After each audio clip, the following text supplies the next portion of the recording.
Hi there, it's Sandy Freshy, Human Design Specialist, back with another video in our basic series on human design. We've already talked about what is human design and why it's not just another personality assessment tool. We've talked about where to start with your human design chart. And today I want to talk about definition and openness and how you can begin to understand what it means to have definition and what it means to have openness on your human design chart. So first, let me show you what that is on a chart. And then I want to give you an analogy that will help you to understand the relationship between the definition and the openness on your chart and why we talk about the openness being those places of your so-called not self. So let's look at the human design chart, and you can see on this chart there are a lot of places that are colored in. This is definition. This is where you have energy to operate from consistently, where you have themes and strengths and characteristics that you show up with day after day after day. It's sort of like the hardwiring in your blueprint, going back to the last video where we were talking about the analogy of the electrician looking at your wiring. This is the hard wiring that you have to operate from on a consistent basis. Now, all of this white area, the centers, the gates, and the channels that aren't colored in, is where you're open. And this is where, in traditional human design, where these areas are referred to as the areas where you will live out your not self. So a lot of times people take that very literally, and what I mean by that is that more often than not, I've heard with people who get their charts, especially with people who have charts like this, where there's a lot of openness. There's this misconception that openness means that you don't have that energy. What it means is that you have that energy when it comes to you from the outside, usually through other people, sometimes through the astrological transits and all of that.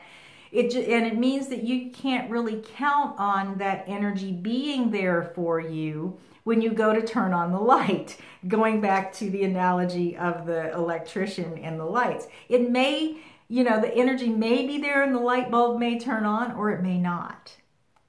So, people feel a lot of times when they first hear about that it's, there's some deficiency and there's something wrong with them. And then, if they try to, they don't know what to do with all of this. So let's talk about that in terms of an analogy about this being your whole house, this chart being your entire house, and these white areas being, let's say, a mother-in-law apartment in your house or as part of your house that you rent out. So it's still part of your house. You still own that mother-in-law apartment. But it's not a place where you hang out all the time. It's a place where people come in and they go out. They stay a night or two and they leave. And maybe, you have pleasant interactions with them while they're there. Maybe you don't. But one thing is for sure, they're going to leave. And there's going to be an exchange and they're going to leave. Now, the not self concept would be analogous to if you actually moved into your mother-in-law apartment, and let's say you abandoned your master bedroom, you stopped cooking in your kitchen, and you just lived in that mother-in-law apartment. Or let's take it even to the extreme here. Let's say you have guests in your mother-in-law apartment and you decide that you're going to move in with them. That's what it means by being your not self. Your place in your home is where all of this definition is. this is your permanent place in your home. And you have to kind of be at home to experience your life, to have the full power of your life. This is the place. These open areas are the places where you enjoy your guests. You enjoy or you experience the energy of those people and those transits and those energies that come in and out of the openness. And you know, maybe some of your guests are coming from halfway around the world, and you get to learn something about them as they stay in your mother-in-law apartment. Or maybe they inform you that something could be improved about the energy of your mother-in-law apartment, or that or informed you of their experience in the mother-in-law apartment. And that lends you more wisdom, or allows you to gain more wisdom about how to arrange, or how that energy in your mother-in-law apartment can best be used to support your guests, right? I'm kind of taking that to the extreme, but you get the idea there. When you cross that boundary and you either move into the mother-in-law apartment, or here's another scenario that happens that kind of gets you out of alignment with all of this definition on your chart. What if you forced your Airbnb guests to sign a lifetime lease? So they're living in your mother-in-law apartment for the rest of your life, basically. And that's kind of something that happens with us. And this is why the deconditioning process is so important. It's the process of letting go of all of those things that you've been holding on to all of your life. All of those renters that have been living in your openness, all of that energy that has been maybe living rent-free in your openness all of your life, that maybe you didn't even know was there. So that's another analogy of, you know, why it's so important to let go. Because if you just imagine if you had Airbnb, the same Airbnb tenants in your mother-in-law apartment for forever and ever and ever, you know, just imagine how stagnant that would get. Just imagine how enmeshed you would get with that relationship when that's really not what was meant to happen. Now, here's a third thing that can happen with the Airbnb of your design and your openness.